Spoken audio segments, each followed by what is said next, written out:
31 अगस्त, आज से ठीक 10 साल पहले यही वो तारीख थी जब आसाराम बापू को गिरफ्तार किया गया था। वो दिन है और आज का दिन।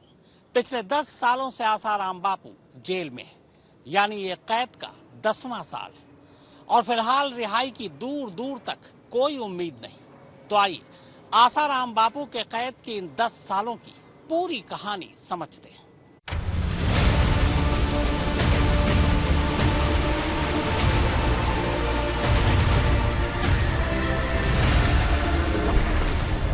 एक 120 महीने,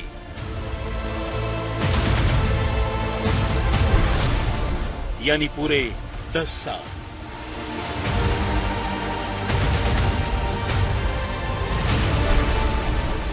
हाईकोर्ट से लेकर सुप्रीम कोर्ट तक,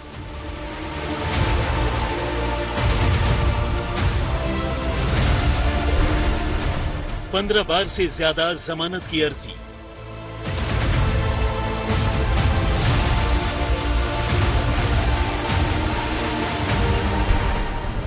राम जेठमलानी, सुब्रमण्यम स्वामी, सलमान खुर्शीद जैसे धुरंधर वकील,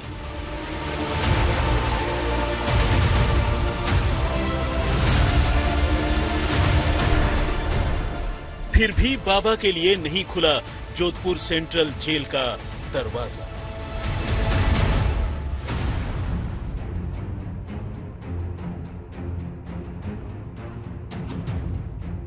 बहुत अत्याचार हो रहा है, मेरी कमर में कितना दर्द है, टॉर्चर करके ही सब होता है ना। मैं बोल नहीं सकता हूँ, मेरे को रहना है थोड़े दिन, बाद में बोलूंगा, बाहर निकल। 31 अगस्त 2013 को आसाराम बापू धरे गए थे। एक वो दिन है और एक आज का दिन। जेल के बाहर की खुली हवा बापू को फिर कभी नसीब ही नहीं हुई। हालांकि इस दौरान जोधपुर सेंट्रल जेल का दरवाजा कई बार खुला। कई कैदी जेल से रिहा हो गए। यहां तक कि इसी जेल में सलमान खान जैसे सेलिब्रिटी भी बाबा के रहते हुए अंदर आए और 3 दिन में ही बाहर आ गए, जिन्हें लेकर बापू अक्सर शिकायत करते रहते थे।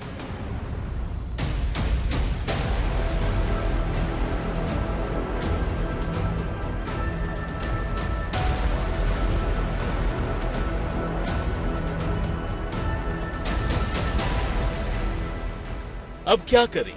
अपने बापू का मानना है कि सलमान जैसा आना भी कोई जेल आना है। पता ही नहीं चलता कि कब आए और कब चले गए। यहाँ 15 से ज्यादा कोशिशों के बाद भी जमानती जिंदगी की उम्मीदों ने दम तोड़ दिया है। अब ले देकर आखिरी उम्मीद गुजरात हाईकोर्ट पर टिकी है, जहां आसाराम बापू ने अपनी सजा की बर्खास्तगी के लिए रिट लगाई है। लेकिन इसका फैसला भी कब आएगा ये कोई नहीं जानता। और फिलहाल जोधपुर सेंट्रल जेल में बंद हुए आसाराम बापू को तकरीबन 120 महीने पूरे हो चुके हैं। जोधपुर जेल में इसलिए क्योंकि उन पर इल्जाम है कि उन्होंने यहीं एक नाबालिग बच्ची के साथ बलात्कार किया था। आसाराम का जन्म 17 अप्रैल 1941 को हुआ था। इस हिसाब से उनकी उम्र 82 साल की बनती है। आसाराम इन 82 सालों में 10 साल से सलाखों के पीछे है और कई बार आसाराम ने अपनी उम्र को हथियार बनाते हुए भी अदालतों से जमानत, रिहाई और पेरोल की मांग की है, लेकिन अदालतों ने उन पर कोई रहम नहीं दिखाई।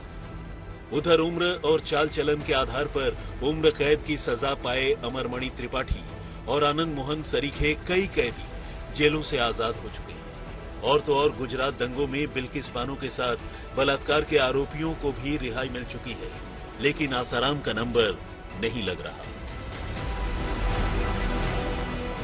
असल में आसाराम बापू पर एक नहीं बल्कि 2 रेप केस हैं और वो दोनों ही केस में दोषी पाए गए हैं। लेकिन 10 साल गुजरने के बावजूद उन्हें एक बार भी जेल से बाहर आने का मौका नहीं मिला। फिलहाल उन्होंने गुजरात हाईकोर्ट में अपनी सजा के खिलाफ एक रिट लगाई है, लेकिन हालत यह है कि आसाराम इस रिट का फैसला आने तक भी इंतजार नहीं करना चाहते और इसीलिए आसाराम ने उसी गुजरात हाईकोर्ट में पिछले महीने एक और रिट लगाई, जिसमें उन्होंने मांग की कि रिट का फैसला आने तक उनकी सजा बर्खास्त कर दी जाए। लेकिन अदालत में की गई इस अपील में आसाराम ने जो बातें लिखी हैं वो भी कम अजीबोगरीब नहीं है। आसाराम ने खुद पर दर्ज मुकदमे को ही झूठा करार दिया है और कहा है कि जब ये घटना होने की बात कही जा रही है तब उनकी उम्र 64 साल की थी और लड़की की 21 साल। ऐसे में अगर लड़की चाहती तो उन्हें धक्का देकर बच सकती थी। लेकिन ये तो रही गुजरात वाले मुकदमे की बात। राजस्थान के मुकदमे में आसाराम जो सजा भोग रहे हैं वो अलग है और ये केस आसाराम के गले की सबसे बड़ी हड्डी है। बलात्कार के इल्जाम में गिरफ्तार आसाराम पर 14 कानूनी धाराओं के तहत मुकदमा चला और सुनवाई पूरी हुई। भारतीय दंड संहिता की इन 14 सख्त धाराओं को 1012 पन्नों की चार्जशीट में समेटकर 140 गवाहों के सहारे जोधपुर पुलिस ने बाबा के परमानेंट जेल में रहने का अपनी तरफ से पुख्ता इंतजाम किया था। सत्संगी चोला ओढ़कर बलात्कार करने के आरोपी आसाराम किन किन धाराओं में लपेटे गए हैं, आइए जरा उन धाराओं को भी देख और समझ लीजिए ताकि उन्हें मिली सजा को भी समझा जा सके। धारा 376F यानी किसी लड़की के साथ उसके शिक्षक, रिश्तेदार, अभिभावक या धर्मगुरु द्वारा बलात्कार करना, सजा 10 साल से लेकर उम्र कैद। धारा 375C यानी किसी लड़की के अंगों से शारीरिक तौर पर छेड़छाड़ करना, सजा 10 साल से लेकर उम्र कैद। धारा 509/34 यानी लड़की या महिला का शील भंग करना, सजा 3 साल कैद। धारा 506 जान से मारने की धमकी देना, सजा 7 साल तक की कैद। धारा 354A यौन उत्पीड़न, सजा 3 साल तक की कैद। धारा 370A यानी बाल तस्करी, सजा आजीवन कारावास। धारा 120B साजिश रचना, सजा मुख्य गुनाह के बराबर सजा। धारा 109 किसी को गुनाह के लिए उकसाना या मजबूर करना, सजा मुख्य गुनाह के बराबर सजा। पॉक्सो एक्ट की धारा 5F, 6, 7, 8 और 17 किसी शैक्षिक संस्थान में बाल यौन उत्पीड़न, सजा 10 साल से लेकर उम्र कैद।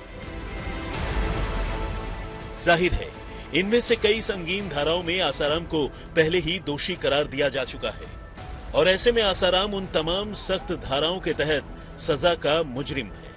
और फिलहाल जो हालात हैं उन्हें देखकर तो यही लगता है कि आसाराम को अपनी आने वाली पूरी उम्र जेल की सलाखों के पीछे ही गुजारनी होगी। इंदौर से धर्मेंद्र शर्मा के साथ आज तक ब्यूरो।